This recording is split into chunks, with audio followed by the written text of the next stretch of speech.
Where would I be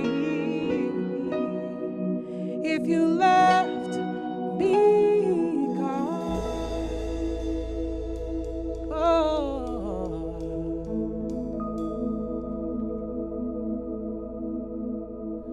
Once upon a time, in a land not so far away, there was a young lady named Coy who had a special affinity for her dad's pancakes. Coy, she loved them so much because she was raised on the pancakes. She wouldn't eat anybody else's pancakes because her dads were just so special. They were always the perfect fluffiness with a little crisp on the edges, cooked for the perfect amount of time, just the right amount of buttery sweetness. You may know what that's like to have a favorite dish from a favorite cook. I mean, for a long time, I wouldn't eat anybody's barbecue except for my dad's. And to this day, I'm still skeptical about eating yeast rolls unless my mom made them. Much like me and some of you, Coy was convinced that no one could make pancakes like her dad. When she moved out, she would actually abstain from pancakes until she could go home and see dad and have him make some for her. One day, Coy decided, you know what, this is ridiculous. I shouldn't have to come all the way to my dad's house just to get some pancakes. So she finally asked him for the recipe so she could make them at home by herself. He happily honored the request and wrote out the recipe on a piece of paper because, you know, some people still write things with pen and paper. And when he gave her this recipe, it had at least 10 ingredients: flour, sugar, baking powder, salt, milk, unsalted butter, not like regular butter, it has to be unsalted, egg, vegetable oil, vanilla extract. Coy was immediately overwhelmed. This just felt like too much. But she really wanted to recreate her dad's pancakes, so she bought all of the ingredients. But then she thought about all of the steps to the recipe, the measurements, the time allotments, and how her dad told her, you know, if you want to get it right, you got to make them in a cast iron skillet. And you got to pour out the exact right amount of batter or they won't cook right. And you got to cook it on one side for this long before you flip it over to the other side, because if you cook it too short or too long, they won't come out right. Then you got to let them sit for approximately 30 seconds before you serve them at the perfect temperature. And Coy just said, forget it. It's too much. I want pancakes, but this process is just too complex. I'll just have to go to dad's house and have pancakes like I always have, because that's the only way I'll be able to enjoy them how I like them. And when I'm not at dad's house, then I'll just be eating cereal for breakfast. Fast forward sometime later, Coy started dating a guy, and they quickly became an item. They just had great synergy. They felt at home when they were with each other. They took great care of each other. They moved in together. And one morning, while Coy was still asleep, her man got up early and surprised her with breakfast in bed. And wouldn't you know it, he made pancakes. Now, Coy was skeptical because she only trusted her dad's recipe, but it was just too complicated for her to make. She didn't want to hurt her man's feelings, so she reluctantly tried his pancakes. And to her amazement, these pancakes tasted just like her dad's. They had the perfect fluffiness with a little crisp on the edges. You know what I'm talking about. Cooked for the perfect amount of time, just the right amount of buttery sweetness. Koi couldn't believe it. She said, babe, you got my dad's pancake recipe? He said, nah, why do you ask? She said, because these taste just like my dad's pancakes. And that recipe is super complex. It has like 10 ingredients and like 11 steps. He said, girl, no. I love you, but I ain't going through all of that to make some pancakes. These pancakes are made with love, straight out of the Aunt Jemima box. I just added a little bit of water. At this stage, Koi is perplexed. She couldn't believe that you could possibly have pancakes with the perfect fluffiness, a little crisp on the edges, cooked for the perfect amount of time, just the right amount of buttery sweetness, using Aunt Jemima mix and some water. Koi said, you lying. You made these from scratch. There is no way in the world you made these pancakes with 2 ingredients. He said, babe, think about it. We're out of flour, we're out of baking powder, and we're out of milk. There's no way I could have made these from scratch. Aunt Jemima takes care of that for us. You just combine the mix and the water, and voila. Koi was in disbelief, y'all, because she had been so discouraged by the complexity of her dad's 10 ingredient recipe. And now she is perplexed by the simplicity of her man's 2 ingredient recipe. You know, she was actually a little angry when she thought about all of the mornings she craved pancakes for breakfast, but just ate cereal because the recipe was too complex. She actually had an attitude with her boyfriend for a couple of hours because he exposed to her what she had been missing all of these years.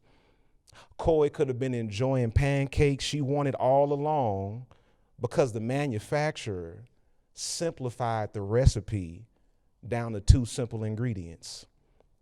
It left her feeling perplexed by simplicity.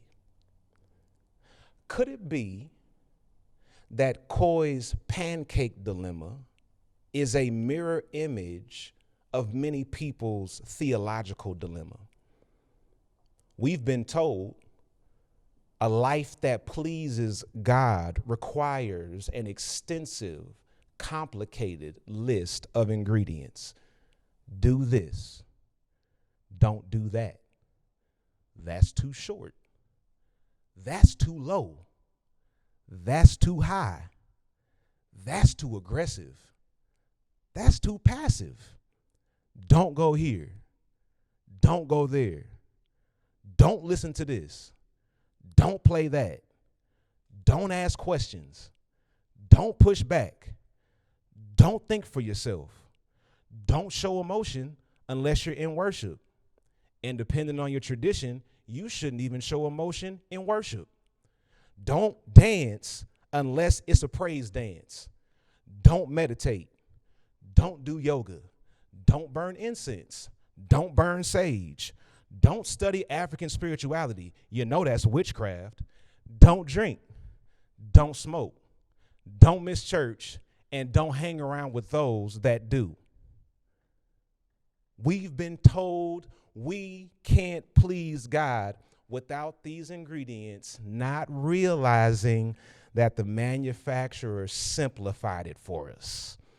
The manufacturer says, I created you in my image, and my image is represented in relationships.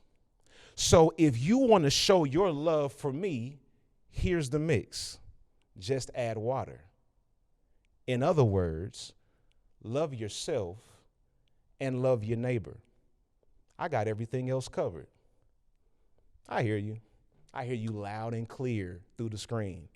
But that's too simple, Kristian. It can't be that easy when all of my life I thought I could only do it the way the church told me. We're perplexed by the simplicity of the gospel. And sometimes we miss out on abundant life because we reject the simplicity. I still hear you. I know what you're thinking. That's cute, Kristian. But you ain't even take a text. You just preaching your opinion. Can you give me some Bible to back this up? Y'all, that is such a great question. I am so glad you asked. I promise y'all ask the best questions. In the Old Testament book of 2 Kings, chapter 5, there is a story told about a man by the name of Naaman. He was a wealthy general in the army of Syria. He was well respected by everyone. His major challenge in life is that he suffered from a skin disease called leprosy. Naaman, being a native of Syria, did not worship the God of Israel. In the cultural context of his day, your birthplace determined your theology. Different nations worshiped different gods. And somebody told Naaman that over there in Israel, there's a prophet named Elisha who can heal you of your disease if you go to him. Naaman, at the thought of being healed, of being delivered, of being set free of his infirmity, he got permission from the king and went to visit Elisha. All he wanted was to be free from this illness that plagued his life. Naaman wanted it so bad that he took with him the modern day equivalent of millions of dollars to give to Elisha in exchange for this miraculous healing. He assumed this was necessary in order for him to be healed. When he got to Elisha's house, listen to this, Elisha didn't even come out to see him. Elisha had his messenger meet Naaman, this powerful general, at the doorstep with these instructions. He said, Naaman, if you want to be healed, if you want to live the abundant life that you've been promised, just go wash yourself in the Jordan River 7 times and you'll be straight. That infuriated Naaman. He was like, you mean to tell me I brought all of this money, I followed all of this protocol, I traveled all this way, and you got the nerve to tell me that all I need to do is dip in the Jordan 7 times? You got to be playing. I've been struggling with this issue for as long as I can remember, and all I had to do was take a little dip in the Jordan River, and I would have been good. Some of you felt like that the first time you encountered the simplicity of the greatest commandment. You thought about all of the sacrifices you made to measure up to this complicated system. You considered all of the relationships you messed up trying to do it the complex way. You thought about all the fun you missed out on. You thought about all of the time that you lost. Upon encountering the simplicity of the gospel, you were perplexed. Not only were you perplexed, but you felt cheated. You felt like you were lied to. And instead of taking it up with the people who lied to you, you took it out on the people that told you the truth. Be honest. We've all been there. We've all been Naaman at some point or another. We've all overcomplicated situations that required a simple fix. Naaman left enraged by Elisha's instructions. He wanted Elisha to come out and do some big hocus pocus magical performance, wave a wand, lay his hands on them, sprinkle oil on them, and boom, he's healed because he did this big performance. But instead, Elisha gave Naaman straightforward simplicity. As he left, he was determined to decline Elisha's invitation to wash in the Jordan. But Naaman had some servants with him who saw the practicality of the instructions. Verse 13 of chapter 5, that's the text for today.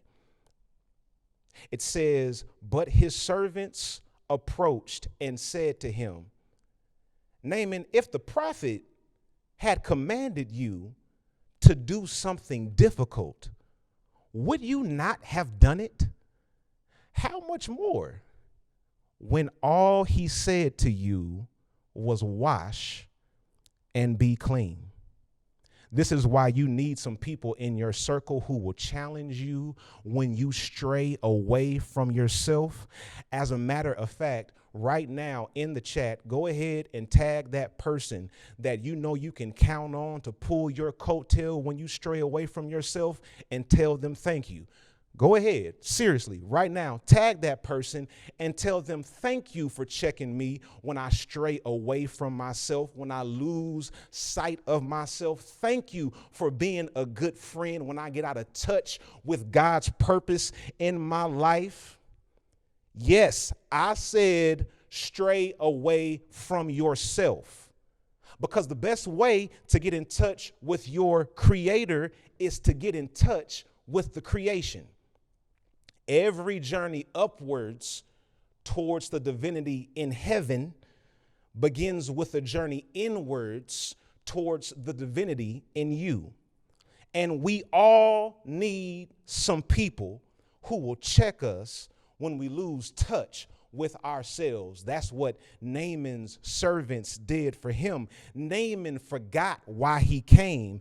In the words of Pastor Callie, he overemphasized the means at the expense of the goal. The goal was to be healed, but he got caught up in the means. He came to get instructions on how to get better, and he rejected the instructions because they were too simple. And the people in his circle said, you're going to miss out on your blessing by rejecting simplicity. Had he commanded you to do something difficult, would you not have done it? How much more when all he said to you was wash and be clean? That's it, y'all. I'm done. No, I'm not saying I'm done with my introduction. Like, the message is over. I'm done. I just want to say to you that maybe like Coy, you've been living too long trying to make your pancakes with the complicated recipe when all you needed was the simplicity of Aunt Jemima and a little water. Maybe you've been trying to get your healing the difficult way, when your healing was locked up in the simplicity of wash and be clean. You've been looking for formulas, but God has been offering you freedom. Maybe you've been trying to connect to God by seeing the Bible as a divine, complicated rule book, when all you needed the whole time was two ingredients from Jesus: love yourself and love your neighbor. Jesus came to a people who had overcomplicated the faith and told them your love for God can be boiled down to just two ingredients: love yourself and love your neighbor. You want to know how to represent the name of Jesus? Love yourself and love your neighbor. You want to know how to live an abundant life? Love yourself and love your neighbor. You want to know how to follow the way of Jesus? Love yourself and love your neighbor. You want to know how to really get your breakthrough? Love yourself and love your neighbor. You want to know how to effectively love God? Love yourself and love your neighbor. The scariest aspect of the gospel for this generation is its simplicity. Simplicity is scary, but it's also your salvation. Your healing is in the simplicity. Your peace is in the simplicity. Your joy is in the simplicity. Your freedom is in the simplicity. You've been looking for formulas, but God has offered you freedom. Jesus says, I have come that you might have life and life more abundantly. The joy of the abundant living that Jesus has promised is tied up in embracing the simplicity of two ingredients. Besides, if Jesus told you to do something difficult, would you not have done it? How much more if all he said was love your neighbor and love yourself? And all this love is waiting for you, my brother, my sister. All this love is waiting for you. Come on, sing all this love is waiting for you, my brother, my sister, my sister. All this love is waiting for you, my neighbor, my family. Come on, sing all this love is waiting for you, my brother, my sister, yeah. My sister. Sing all this love is waiting for you, my neighbor, my family. Sing all this love is waiting for you, my brother, my sister, yeah. My sister. Sing all this love is waiting for you, my neighbor, my family. Can you play it one time, Lord?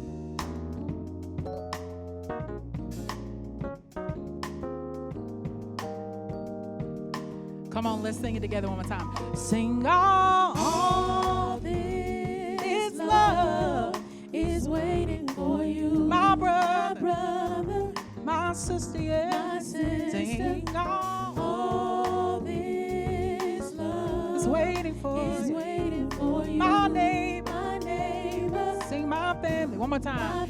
Sing all this love, yeah, is waiting for you, my brother, and my sister, yeah. My sister. Sing all